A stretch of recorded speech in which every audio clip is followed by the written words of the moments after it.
Did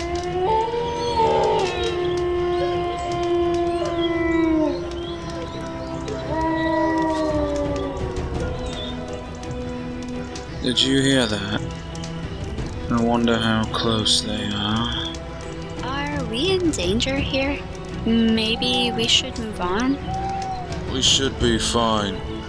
The wolves don't like the fire. But it's too dangerous to try and travel these woods at night. We've got a guard on watch, in case anything goes wrong. Hey you, Runekeeper. How about a story to pass the time? Well, I've always said, when gathered around the warmth of a campfire, it's always a good time for a story.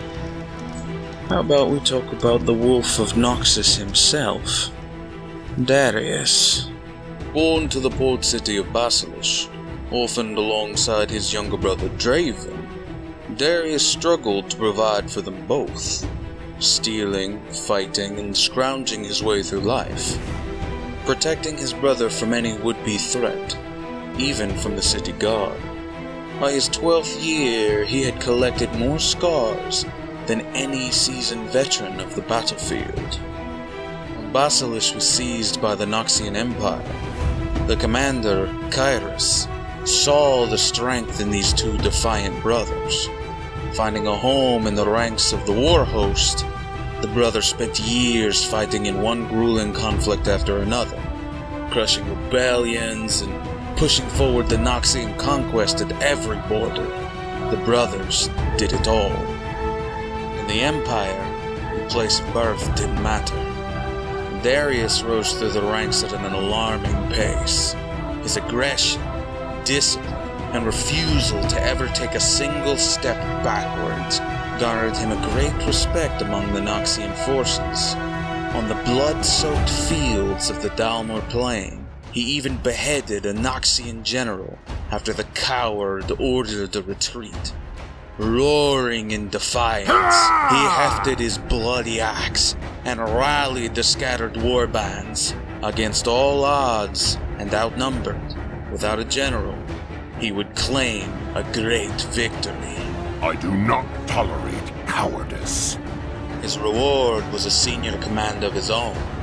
He attracted thousands of eager recruits from across the Empire, with nothing but his reputation alone. Darius would turn the majority of them away, accepting only the strongest and most disciplined. Such was his notoriety that even in lands far beyond the Noxus border, entire cities would surrender at the first sight of his war banners. After finally scoring a victory against the Cloud Fortress of Livaru, who had resisted decades of Noxian aggression, Darius was named the Hand of Noxus by Emperor Borim Darkwill himself. Darkwill knew that Darius wished for nothing more than to see Noxus triumph over all, so he ordered him and his war hosts to the far north, so they could finally bring the barbarian tribes of the Freljord to heel. I have my orders. That campaign dragged on for years, only to end in a bitter and icy stalemate. Darius would return to Noxus to demand a reconsolidation of the military after growing weary of endless wars. When he marched his veterans into the capital, he would find that the Emperor was dead, killed in a coup led by Jericho Swain. The act had been supported by many allies, including Darius' own brother, Draven. This was a difficult position for Darius. On one hand, the noble houses would expect him as the Hand of Noxus to avenge Darkwill, but on the other, he greatly respected the disgraced General Swain. The oaths of the Hand were to Noxus, not any particular ruler, and Swain was a man who spoke honestly of his new vision for the Empire. Darius realized that this was a leader he was prepared to follow. Strength above all.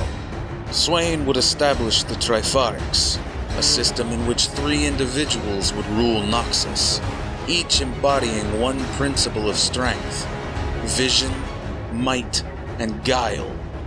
Darius gladly accepted his place on this council, pledging to raise a new elite force, the likes of which Noxus had never seen before.